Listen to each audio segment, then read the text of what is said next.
안녕하세요. 국립대구박물관 학예연구사 민보라입니다. 이번 시간은 남성 한복의 특징과 변화에 대해서 살펴보도록 하겠습니다.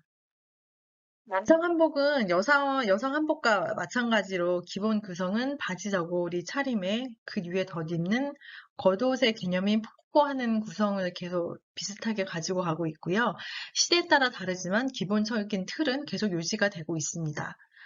여성 한복과 다른 점이 있다면 그 여성 한복 같은 경우는 저고리 형태가 굉장히 시대에 따라 많이 변화를 하고 어떤 길이나 이런 장식적인 면에서 변화가 많았다면 남성 한복은 저고리보다는 그 포라고 하는 겉옷의 종류가 나 형태가 발전하는 그런 양상을 보이게 됩니다. 그리고 아무래도 조선이 그 남성이 좀 더 활동하는 그런 사회 시스템이었기 때문에 관복과 일상복 두 분야로 나눠져서 발전을 하게 되었습니다. 먼저 시대별로 그 간략하게 주요한 특징을 좀 설명해 드린다면, 삼국시대에는, 어, 바지 저고리 차림 위에 요렇게 구성된 것이 많이 보이고 있고, 특히 신라 진덕여왕 3년, 649년에 중국 당해 복식 제도를 수용하게 되면서 복도와 단령이라고 하는 옷을 착용하게 됩니다. 그리고 이후 고려시대에 오면 고려시대에는 그런 1259년부터 1356년까지 원나라의 영향이 있게 되는데요. 이때 원나라에서 영향을 받은 그런 천리 같은 그 새로운 아이템이 이때 나타나게 됩니다. 그리고 1367년 공민왕 16년에 그 입제가 정리가 되고요. 그리고 이때 어, 조선시대에 쓰던 어떤 가세 제도가 이때 한번 정리를 하게 되고요. 그리고 우왕 13년 1387년에 원이 멸망한 후에 공복 제도를 다시 정비를 하게 됩니다. 그래서 삼호와 단령을 착용하게 됩니다. 그래서 주로 보시면 관복의 용도로는 그 삼호와 단령이라고 하는 그런 한복을 착용하게 되고요. 시기마다 그 형태의 변화는 있었지만 관복에선 주로와 사모와 단령, 그리고 일상복에서는 다양한 포를 입는 형태로 발전을 하게 됩니다. 그래서 조선시대에 오면 현재 한복의 양식이 성립된 시기가 바로 조선시대이고요. 그리고 다양한 관모와 겉옷 위주로 발달을 하게 됩니다. 그렇기 때문에 사실 그 남자들의 저고리와 바지는 그렇게 큰 변화는 없었고, 변화 없이 쭉 지속이 되고 그런 포의 받침옷의 개념이 좀 더 강한 그렇게 보시면 되겠습니다. 그리고 그 여성보다 먼저 양복으로 전환이 됐고요. 그리고 1900년도 소형 관복 제도가 도입되면서 관복은 양복을 입고 그리고 일상복에서는 그 전통 한복을 입는 그런 이중 구조가 유지가 되었습니다. 먼저 삼국과 고려시대의 한복을 보겠습니다. 6세기 고구려 쌍용청 벽화에 보이는 남자의 복식입니다. 보시면 그 관모에 새 깃털을 다는 조우관이라고 하는 관모와 바지 저고리 차림을 하고 있는데요. 사실 이 시기에는 그 여성과 남성의 이런 그 차림이 많이 차이가 나 보이진 않습니다. 여성의 경우에는 치마를 입고 남성의 경우에는 바지를 입고 있는데 둘 다 같이 장류라고 하는 조금 긴 저고리를 착용한 것을 보실 수가 있습니다. 그 다음에 그 백제 사신을 그린 양직공도 그림입니다. 이 그림에서 그 백제의 사신은 아마도 저고리 바지 차림에 이 긴 포를 한 번 더 착용을 해서 어, 구성을 갖춘 것으로 보여지고 있습니다. 그리고 오른쪽에는 신라 진덕여왕 3년에 그 중국 쪽에서 영향을 받은 복도와 단령 차림을 한 남성을 보실 수가 있습니다. 다음은 고려시대입니다. 고려시대 때는 중요하게 나타났던 옷이 철릭이 바로 이때 나타나기 시작하게 됩니다. 먼저 그림을 통해서 옷의 종류를 한번 살펴보면 첫 번째는 이종현 수상인데 직령과 관립이라고 하는 복식을 착용을 하고 있습니다. 직령과 단령 이렇게 계속 제가 얘기를 하고 있는데 이것은 사실 기세 형태에 따라 붙이게 된 옷의 명칭이고요. 직령은 이렇게 고든 깃을 한 옷을 직령이라고 얘기하고 그리고 이제 목 부분이 둥글게 된 것을 바로 단령이라고 얘기를 하고 있습니다. 그런데 조선시대에 가면 같은 직령이라고 해도 그런 그 옷의 트임이나 그런 형태에 따라서 굉장히 다양한 명칭으로 분화가 돼서 발전을 하게 됩니다. 엑슬이 발립이라고 하는 모자가 이 원나라의 영향을 받아서 만들어진 그런 모자인데요. 고려시대에만 나타나는 되게 흥미로운 그런 아이템입니다. 다음 박익묘의 벽화를 보시면 단련과 갓을 착용한 요 남자를 보실 수가 있고요. 그리고 김지습 초상에서도 이 직령과 갓을 쓴 그 남자 아이템을 보실 수가 있습니다. 그래서 사실 보면 이미 조선시대에 나타나는 복식은 이미 고려시대 때 어떤 직령과 갓을 쓰고 있는 모습이 이미 나타나고 있기 때문에 조선시대에도 이 고려시대의 이런 형태를 계속 유지하면서 좀 더 다양하게 발전을 하고 있습니다. 아까 잠깐 말씀드렸던 이 철례기라고 하는 옷도 굉장히 좀 재미난 부분인데요. 고려시대 때 나타나서 조선시대에도 내내 계속 나타나게 되지만 계속 구성 형태나 이런 게 조금씩 변화해서 계속 발전을 하게 되었습니다. 특히 이제 고려시대의 천리를 요산천리기라고 얘기를 하고 있는데요. 허리 부분에 이런 주름이 있는 것이 특징입니다. 먼저 가로로 된 주름으로 장식을 먼저 하고 그리고 그 아래로 세로의 어떤 작은 잔주름을 잡았는데요. 원래 이제 상의와 하의를 따로 재단을 하고 허리 부분에 이런 주름으로 해서 연결시킨 포를 바로 이 천리기라고 합니다. 다음은 조선시대인데요. 조선시대가 사실 자료도 굉장히 많고 실물도 풍부한 시기가 바로 이 조선시대고 그렇기 때문에 그 조선시대 복식을 전체적으로 살펴보면 그 조선 전기와 후기에 그 많은 차이가 있습니다. 그리고 이제 그 복식사에서 볼 때 그러한 전기 후기로 나누는 주요한 사건은 바로 임진왜란으로 보고 있는데요. 임진왜란을 기점으로 해서 그 앞뒤 전후가 형태도 많이 달라지게 되고 그 임진왜란 이전에만 있었던 옷들도 있고 또 그러한 중요한 변화가 나타나는 그런 주요한 사건 앞에 말씀드렸던 천릭을 계속 한번 쭉 이어서 한번 보겠습니다.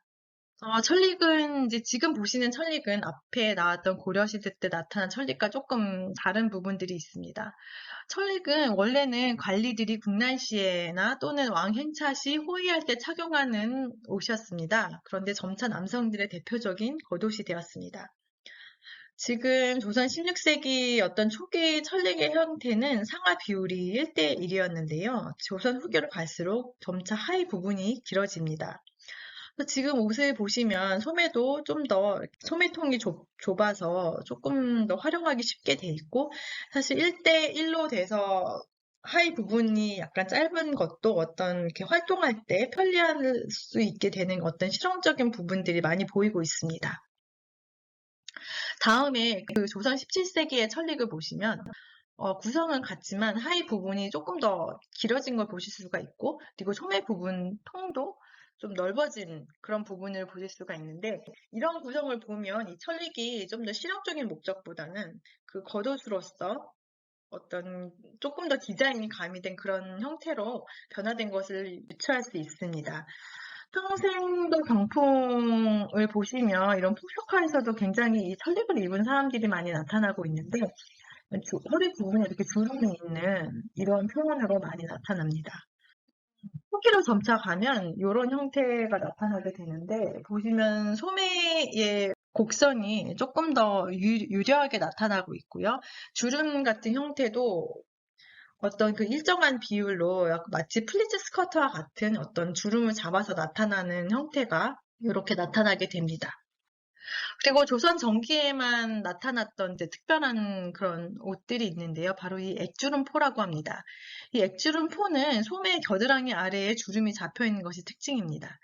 조선시대 무덤에서 주로 발견이 되고요. 시기적으로는 약간 1580년대 이 근처에 많이 집중해서 발견이 되고 재미난 것은 임진왜란 이후의 무덤에서는 발견되고 있지 않다는 것입니다. 그래서 이 부분이 굉장히 좀 재미있는 부분인데요. 사실 액주럼포의 이런 그 직물을 살펴봐도 그 화려하지 않은 소박한 직물을 사용을 했고요.